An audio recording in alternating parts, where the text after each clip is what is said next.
2 September 2020, and I'm joined by Mr. Jaison Midzi from the Zimbabwe People's Party. How are you, sir? I'm very fine, Mr. Kambakwe. How are you? Thank you very much. And today I want us to quickly go into the topic, which is the land issue. You saw that there was an announcement this week that the former white farmers are going to get their farms back, the same farms that they owned, which were taken from them. What is your comment on that? It's a non-starter. It's a very sad story. It's a sad situation, and it's a sad day for the 3,000 people who were murdered at Chimoyo in 1976. It's also a sad day for the more than 1,000 people who were murdered at Nyadzonya in 1977. It's a sad day for the 10,000 Zimbabweans who lost their lives during the first Chimurenga.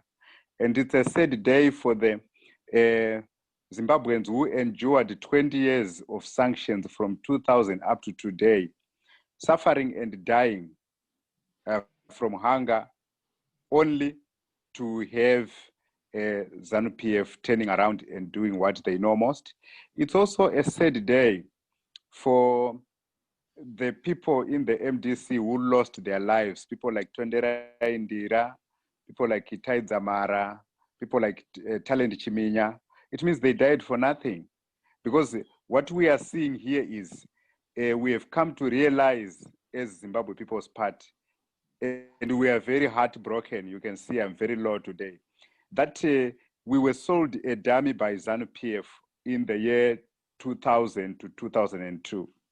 They said they were taking land to give it to the people. Neither do we know that that was just a political gimmick so that they can stay in power. And now that they've stayed in power for 20 years, they can't continue to sell that gimmick anymore. And people are impatient. People want food on their tables. People want jobs. People want good roads. People want good sewer, drainage and all that stuff. It's not there. So ZANU-PF now believe the white people are the best people who can turn around the economy. And now they are bringing them back so that people can see the change. And when people can see the change, ZANU-PF can stay in power again.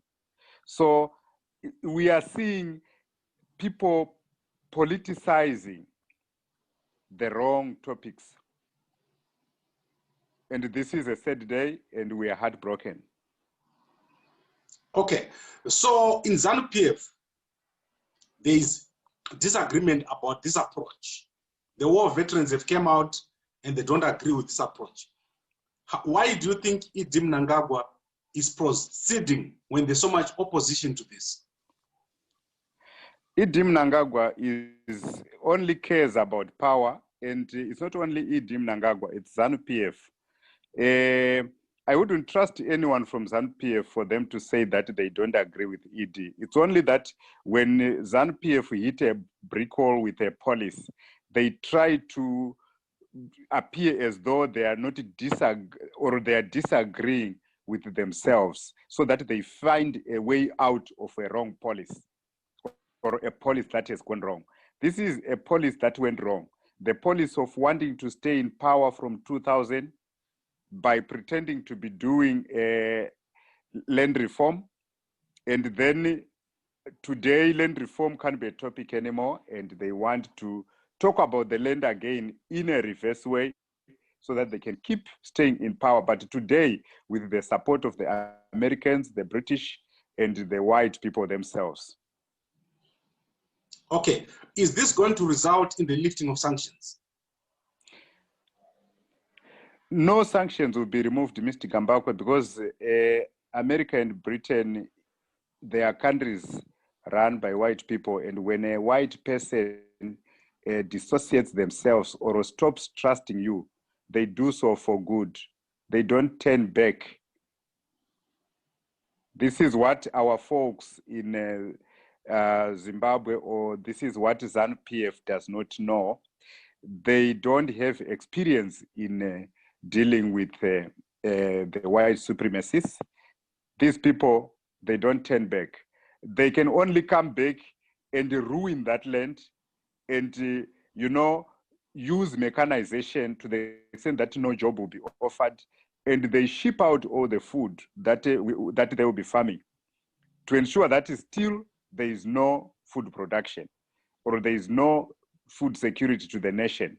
And when ZANU-PF wants to turn back, it will be much more chaos and much more sanctions. So I think this is the right time for all Zimbabweans to come to the path of excellence, to come to the party that is Zimbabwe at heart, the Zimbabwe People's Party. I think ZANU-PF have reached their end. Okay. Do you think Mnangagwa is going to survive this? I don't think so. I don't think so. It's not Mnangagwa, it's ZANU-PF. If Mnangagwa doesn't survive and ZANU-PF survives, it means they've just sacrificed one person so that they can continue with their system. Okay, but he's the one who made the decision. He didn't make that decision alone. He made that it's the whole ZANU-PF who made that decision. That's why Monica Mtrango was justifying it. Ziyambi justified it. They all spoke as a team. Okay. So what are the possible outcomes here? What is possibly going to happen? What's going to happen is ZANU-PF has managed to dismantle MDC. MDC allowed ZANU-PF to infiltrate them, and they did not in reverse infiltrate ZANU-PF. So MDC are broken to the core. So the people have no voice at the moment. If people can only build a voice in the Zimbabwe People's Party, because we mean business, we are not going to be cheated easily if you check our track record. So at the moment, ED might be booted out, whichever the case, but still the machine of ZANU-PF will stay by hook and crook as usual. Okay, but definitely 2023, Mnangagwa cannot win the elections after making this blunder. I'm not sure if they are going to follow this through, because on a sad day like this, Mr. Gambakwe, we have a song that we sing. Mbuyane handa kufa vachitaura kuti tinotora sei nyika torakidi uzvitonge tiende kuhondo shuwa here kuno manya nemasapu tichirova ndiye kuti ruzhinji ruzvitonge. Mr. Gambakwe, ZANU-PF, from this, ZANU-PF has no majority. They are the minority party. ZANU-PF have ceased to be the custodian of the revolution of Zimbabwe. We now need a revolutionary party. We now need a party that safeguards Zimbabwe. Zimbabwe is not ZANU-PF. Zimbabwe is not the war veterans. Zimbabwe is the land. The war veterans are a generation. Me and you are a generation that has messed Zimbabwe. So we need a party that is going to correct this mess so that generations that shall survive 400 years to come, they will be able to find this Zimbabwe intact. But Zimbabwe is not just a name and a map you can draw in the book of geography. Zimbabwe is the land that we have. That land, it comes with mines, it comes with farms, it comes with wildlife, it comes with the heroes who are lying on it, who died from the several wars that were fought in Zimbabwe. It comes with tourism and tourist attractions.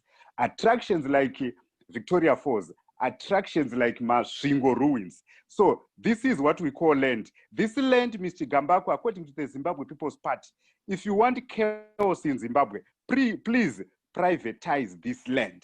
This land is not private property. This land is state property.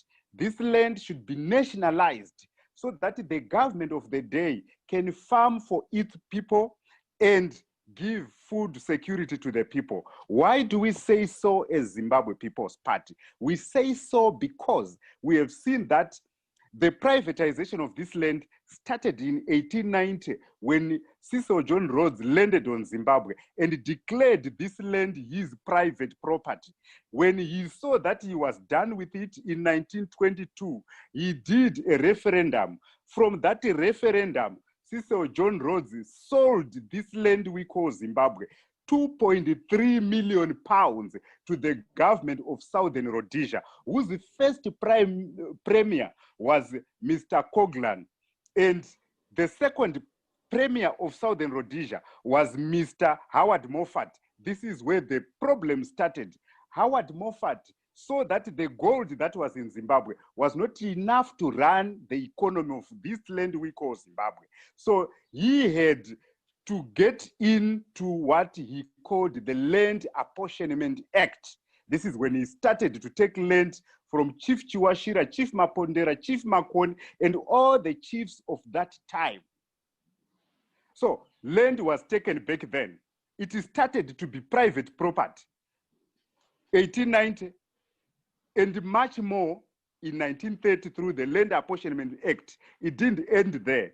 In 1952, Godfrey Huggins, another prime minister of Southern Rhodesia, put the Native Husbandry Land Act, which was meant to increasingly make land private property. It didn't end there. ZANU-PF fought, not ZANU-PF, the people in the ZANU-PF fought for the liberation of Zimbabwe. What happens then? We were sold a dummy in the year 2000. We were told we are taking land. Land was taken, but who got that land? That land is in the hands of ZANU-PF politicians. What did they do with it? They gave one another money to run these farms, and they failed dismally. They now want us to pay the price of their failure on the farms which they took. They gave one another many farms. This is privatization of national property, which is wrong totally. So we can go around talking about the constitution of Lancaster or what, that doesn't matter in national property. This is national property. Constitution does not get in here. The constitutions and acts they used in 1930 to do the Land Apportionment Act is the same constitution we have today, which we can change overnight to say this is state property, this property belongs to future generations, and they must find this land in good shape for production and for their livelihoods. We cannot make this land to be beneficial to the future generations of Robert Mugabe, to the future generations of Emerson Mnangagwa. No, those are not Zimbabwe. Zimbabwe is everyone. We want this land we call Zimbabwe. It's national property. It's a pillar of our economy. This is where our chaos comes in. Every war we have fought in Zimbabwe is because of land. So if you want Zimbabweans to fight, touch land. ZANU-PF want Zimbabweans to fight. They are touching land. To be honest, I'm not saying this because I'm on your show. On record, 4 weeks ago, we wrote a letter to Mr. Mnangagwa. We gave it to Mr. Nick Mangwana. We also gave it to the president through his email and to the foreign missions, embassies of Zimbabwe. In that, we told them specifically as Zimbabwe People's Party that Zimbabwe and its land and its natural resources property. They are state property. They are not for privatization. Whites privatized them. It resulted in war. ZANU-PF privatized them. They saw war was coming. They saw demonstrations were coming. Whenever you nationalize state property, the property of many people, Zimbabwe is for many people, and some who are not yet born. some who shall be born 400 years to come. So this is where the mistake is. This land, we're not supposed to talk about it in the sense of private farmers, in the sense of those white people they are talking about. It's a non-deal. I'm a young person, I'm a young Zimbabwean. I'm not old like Mr. Mnangagwa and his team. I'm around 30, 39, 40, somewhere there. So we're the young people. And we know that this land is important. And we are guided by the spirit of Mbuyaneanda. We are guided by the message of Mbuyaneanda that kana zvaoma rinofana kuzotorwa gidi. They don't have to drive the nation to that. We need good managers, good leaders in Zimbabwe, so that this national resource we call land can be nationalized and be used to feed current Zimbabweans and future Zimbabweans. Okay, Mr. Midzi, what you have just said there is that there's going to be chaos because of this decision. What are the possible outcomes from this decision? The possible outcome is that ZANU-PF can cheat people, can use the current situation where there are many people who believe MDC is still functional. And they can cheat their way to remain in power and give that land to the whites. It's one possible solution. The second possible solution is, because the current Zimbabweans we have, Mr. Gambakwe, they are not Zimbabweans as such. They've been subjected to a lot of poverty to the extent that, and to self-hate, to the extent that they don't know what's important for them. They cannot unite to fight for what is important for them. So this is the kind of a Zimbabwe that ZANU-PF created, the Zimbabwe of divided people who cannot unite to fight what is for them. So this land, the outcome I can talk about is they have started to give these whites land already, and they are giving them, but no one is going to object because MDC, they are not anywhere to be seen. They can't comment about this because they are not in good standing to talk about land, because their party was formed by Roy Bennett and Eddie Cross and whatever that guy you call him, I don't know, David Coulthard, whatever his name is. Those are the people who want this land. They formed MDC so that they can get that land at all costs. Now they have it. They can now check out the MDC and go with ED, who has given them what they wanted. But we are coming as ZPP. We will take it. We will nationalize it. Is it possible that Mnangagwa can be opposed to the extent of being removed forcefully because of this decision? It's only ZANU-PF who can remove and oppose Mnangagwa, depending on how they see the impact. Because ZANU-PF, it's all about power. It's not about the people. So if they can see that there is a way in which ED can be in power, then they don't care. If they can see that there is a way in which they can be in power, ZANU-PF wouldn't care.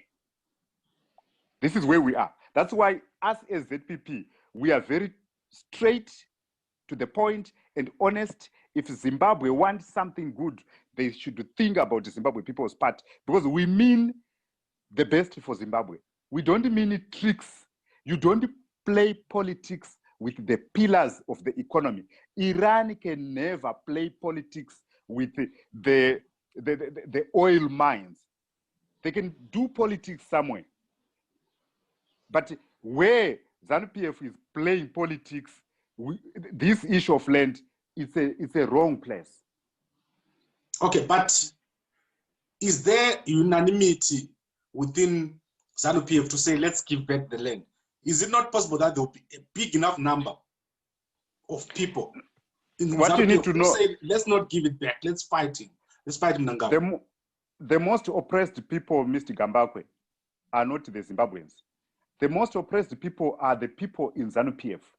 They know the bad, but they cannot oppose the bad. How many people lost their lives in ZANU-PF?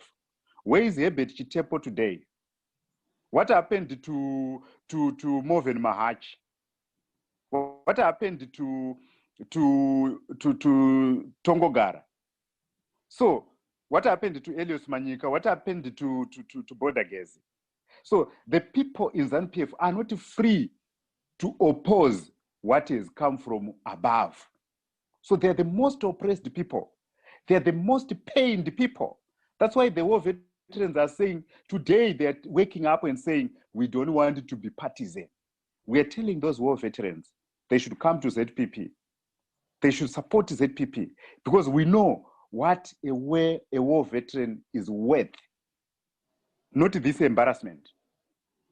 Okay, but if we come to ZPP, are we going to have to wait until 2023 or something needs to be done now? Mr. Gambakwe, ZPP is bringing a revolution. A revolution, it involves a lot of education, educating the mass. That's why when Rhodes came with his revolution of taking over the land called Zimbabwe, he used missionaries and the schools to educate you so that you dance to his tune. Today we are dancing to Rhodes' tune. That's why when ZANU-PF and whatever, when ZANU and ZAP were fighting for liberating Zimbabwe, for their own gains, so to speak, they used education. That's why every Saturday or every day, it was a Pungwe. Pungwe was educating the mass. So ZPP is educating the people until they understand, so we can start to run the country in a way which serves the country. At the moment, anyone, if I am to tell you that it's going to happen in 2023, Zimbabweans will decide when to follow ZPP so that we can complete this honest revolution about our country. Otherwise, it's going to be problem today, problem tomorrow, because we are making business or privatizing the pillar of everyone, privatizing what belongs to everyone. Let me give you an example, Mr. Gambakwe. If your brother starts to sell the houses that your father left for the three of you, you start to fight. But if your brother says, guys, let's keep them safe, let's live together, let's leave them for the future generations, you all be peaceful. So ZANU-PF should know that there is no peace ahead. With this issue, they are politicizing. Land should never be politicized. Land should be nationalized.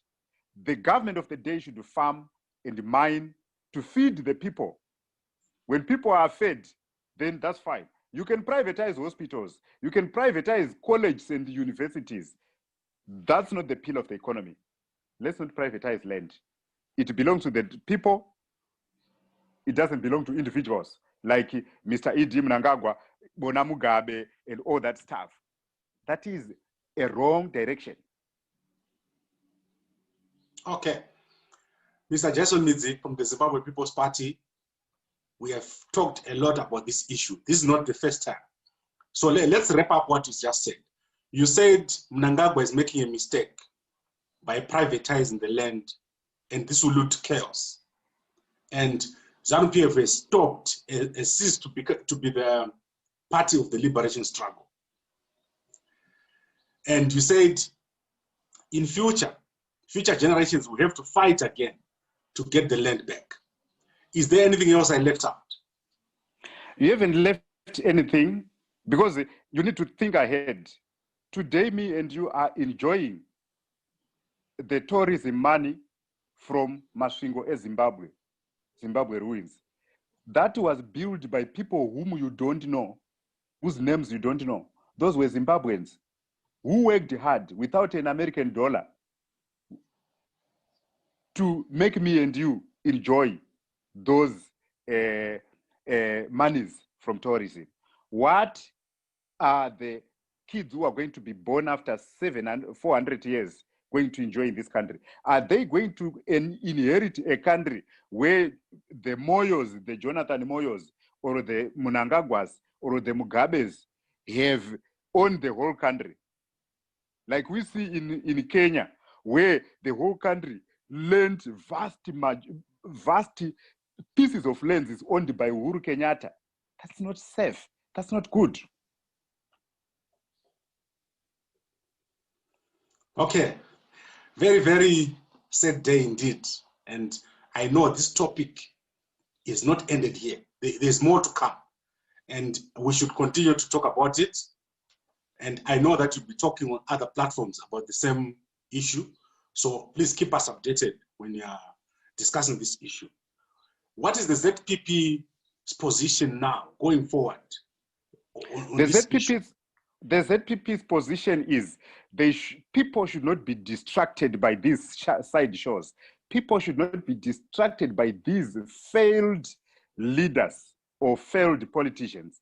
What people need to know is land does not belong to individuals. Land belongs to all of us Zimbabweans. That's the pillar of our economy.